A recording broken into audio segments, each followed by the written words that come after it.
Alléluia, alléluia. Je vous salue au nom de notre Seigneur Jésus-Christ. Je reviens encore avec la parole de Dieu. Je reviens encore avec ce thème, un thème que j'aime beaucoup, le réveil. Le réveil, c'est un thème de tout le temps, un thème de tout le jour. Mais avant tout, prions. Merci Seigneur de m'avoir donné encore une fois cette bonne occasion de partager ta parole. Utilise-moi comme il faut, que je diminue et que toi tu croisses. Je prie pour mon auditoire, sois avec eux, donne-leur soif d'écouter ta parole, que cette parole leur aide à prendre la décision de chercher la face du Seigneur, de chercher le réveil, de chercher un nouveau souffle spirituel. Je prie ceci au nom de notre Seigneur Jésus-Christ. Amen, amen. L'an 2024, qu'elle soit pour toi une année de réveil, acceptez ce souhait comme votre prophétie. Ce thème est un thème spirituel qui est principal. C'est un thème de tout le temps.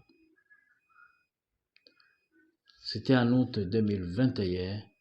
Nous avions chez nous à l'église Foursquare, City Light Center, la saison de prière annuelle dite de 70 jours. Le thème central était le réveil. Au début de ces prédications, depuis le premier jour jusqu'au 23e de cette saison, j'ai suivi attentivement et je prenais note soit directement ou après sur YouTube. C'est la semaine passée que je révisais ces notes. J'y ai trouvé un grand trésor. Dr. Bishop Masengo, Pasteur Johani Abaye de Nigeria, Révérend Issa Kado, Pasteur Edimou Koué de l'Église vivante et l'apôtre Muzilangwa Scovia, tous conduits par le Saint-Esprit, et ils ont donné des éléments vraiment essentiels au sujet du réveil spirituel. En somme, ils ont essayé de répondre aux questions suivantes relatives au réveil spirituel. Qu'est-ce que c'est le réveil spirituel? Voilà la première question. La deuxième question, comment avoir le réveil spirituel? Et la troisième question, quels sont les produits ou les résultats du réveil spirituel? Réponse à ces trois questions constitue notre titre du jour. Je vous invite alors à partager cette nourriture spirituelle préparée par ce serviteur de Dieu cité si haut. Qu'est-ce que c'est le réveil? Le réveil, c'est le moment de voir Dieu bien qu'invisible. Le réveil, c'est connaître Christ. Le réveil, c'est connaître la puissance de Christ. Le réveil, c'est le recevoir comme roi des rois.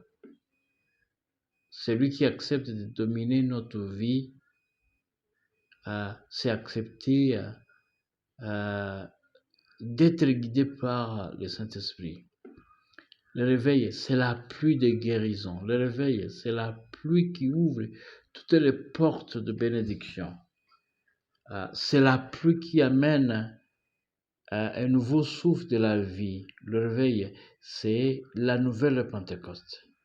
Les mots qui essaient de définir le réveil sont nombreux, mais tous ces mots peuvent se résumer dans Zacharie 10, Verset 1er. C'est la pluie abondante qui fera pousser les herbes. Entendez par herbe toutes les bénédictions et plus spécialement les bénédictions spirituelles. Dans les années passées, j'avais lu un article qui avait aussi tenté de définir le réveil spirituel. Il disait que le réveil est le retour à la sainte doctrine. Avec la sainte doctrine, on voit la Pentecôte et plus précisément, on voit l'église primitive, une église qui était conduite par le Saint-Esprit. C'est pourquoi, à un moment donné, Bill Graham avait prié, Dieu fait ça encore. Do it again, God. Voilà, en quelques mots, les éléments qui essaient de décrire, de définir le réveil. Deuxièmement, comment avoir ce réveil? Je dis le réveil spirituel. Le verset clé et compréhensible est de Chroniques 7, verset 14. Si mon peuple sur qui est invoqué mon nom s'humilie, prie et cherche ma face, et s'il se détourne de ses mauvaises voies, je l'exaucerai des cieux, je lui pardonnerai son péché et je guérirai son pays. Dans ce passage, il y a 4 choses à faire. S'humilier, prier, chercher la face du Seigneur, se détourner des mauvaises voies. D'une manière ou d'une autre, ces orateurs ont tourné autour de ces quatre éléments. Voici quelques mots à rapport avec ce passage qu'ils ont utilisé. La prière est la mère du réveil spirituel. Sans prière, il ne peut pas y avoir réveil. La prière va de pair avec la parole de Dieu. La prière sans parole de Dieu conduit aux hérésies. La parole sans prière, la parole devient tout court les lettres. La prière plus la repentance conduit au réveil spirituel. La prière, c'est le prix à payer du réveil spirituel. Au cours de cette session, un des prédicateurs, dans un terme qu'il a qualifié The Secret of Double Anointment ou Double Portion, les secrets de la double onction. Pour avoir cette double onction, le réveil, il faut un itinéraire spirituel. Il faut avoir passé par Bethel, puis Jéricho, puis Jordan, et puis aller au-delà à Gilgal. À Bethel, Abraham a commencé à invoquer Dieu. La première chose à faire, c'est l'adoration. Le point de départ du réveil, c'est l'adoration. Comme nous le lisons dans Genèse 13, versets 3 et 4. Il dirige ses marches du midi jusqu'à Bethel, jusqu'au lieu où était sa tente au commencement, entre Bethel et Haï, au lieu où était l'autel qu'il avait fait précédemment. Et là, Abraham invoqua le nom de l'Éternel. Invoquer Dieu, adorer Dieu, se reconnaître la puissance de Dieu, du Dieu très haut. À ces liés, Abraham donnait offrande comme signe de reconnaissance, comme signe de reconnaître un Dieu très puissant. À Jéricho, les liés de bataille qui symbolisent la prière. Dans la recherche du réveil, il faut pleinement être engagé dans la prière. Quatrièmement, à Juda symbolise l'humilité.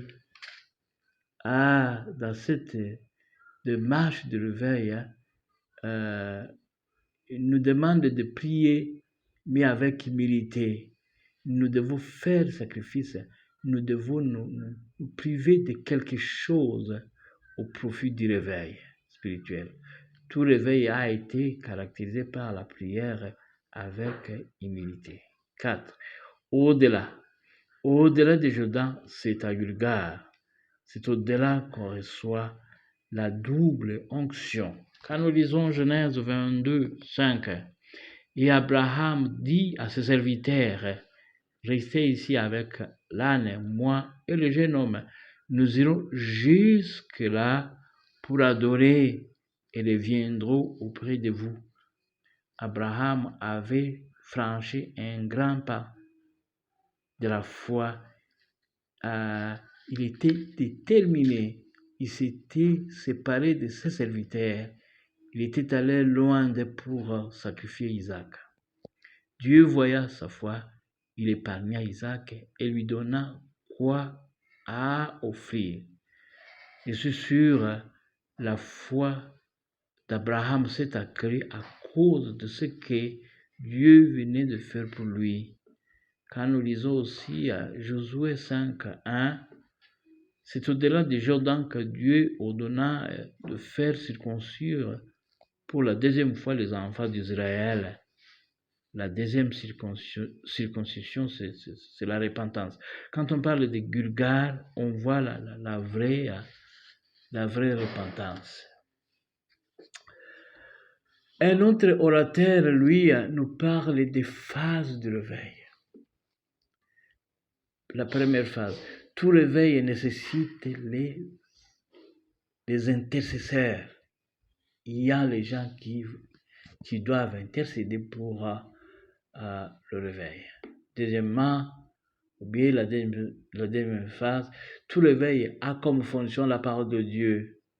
Troisièmement, ou bien la troisième phase, tout réveil a besoin de gens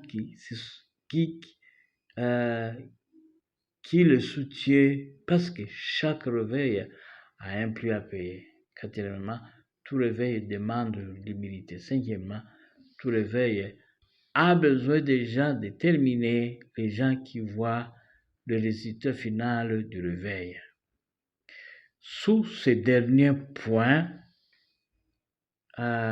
tout chrétien sauvé, il doit participer dans cette recherche de réveil. Deuxièmement, le salut se maintient. Il faut être consistant dans son salut. Le salut demande une discipline car notre Dieu est un Dieu d'ordre. Dans toute compétition, ce ne sont pas les forts qui avancent, ce ne sont pas les forts qui gagnent, mais ce sont ceux qui respectent les règles du jeu qui gagnent. Le réveil demande une vision, elle demande une visée. Everybody who are working on revival are heaven-minded. Comme nous le lisons dans 1 Corinthiens 9, 26. Moi donc, je cours non pas comme à l'aventure, je frappe non comme battant l'air. Sans il is a focus. Troisièmement, quels sont alors les résultats escomptés du réveil? Les résultats attendus du réveil sont nombreux. Ils dépassent même les cadres spirituels comme il est confirmé dans 2 Chroniques 7,14. Guérir le pays, c'est-à-dire dans un pays où il y a un réveil, tous les aspects de la vie d'un pays sont influencés ou bien sont impactés. Ici, nous allons parler seulement de résultats qui sont seulement spirituels. Les résultats du réveil peuvent se résumer en 7 éléments comme ils se sont remarqués dans l'église primitive, in the early church. Premièrement, au cours du réveil, il y a le nouveau converti. Un des orateurs a dit que l'église a toujours la douleur de l'enfantement, c'est-à-dire que l'église accouche les nouveaux chrétiens lors du réveil. Ça, nous pouvons lire dans Acte 2, 41, Acte 2, 47b. Deuxièmement, le réveil fait que les gens soient baptisés de ce baptême dû, le baptême de Jésus-Christ. Le baptême du Saint-Esprit, comme on peut donner l'exemple, on peut le lire dans Acte 19, 5, 7.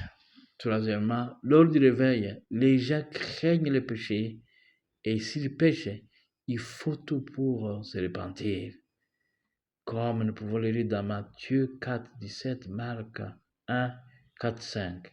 Quatrièmement, au cours du réveil, les chrétiens ont soif de la parole de Dieu. Acte 11, 26, Acte 2, 46, Acte 17, 11, Acte 18, 11. Cinquièmement, au cours du réveil, les chrétiens sont caractérisés par l'amour. Ils s'entraident mutuellement. Ils partagent leurs biens à la manière de l'Église primitive, comme nous pouvons le lire dans Acte 2, 46, dans Acte 11, 30. Sixièmement, au cours du réveil, les maladies guérissent, les démons sont chassés et les morts retrouvent leur vie, comme nous pouvons le lire dans Acte 3, 7, 8, Acte 9, 40, Acte 14, 10, Acte 16, 18, Acte 28, 8, 9, Acte 8, 6 et 7. Et en fait, avec le réveil, les gens sont vraiment consacrés au service du Seigneur. Amen, amen. Peut-être nous y reviendrons dans ce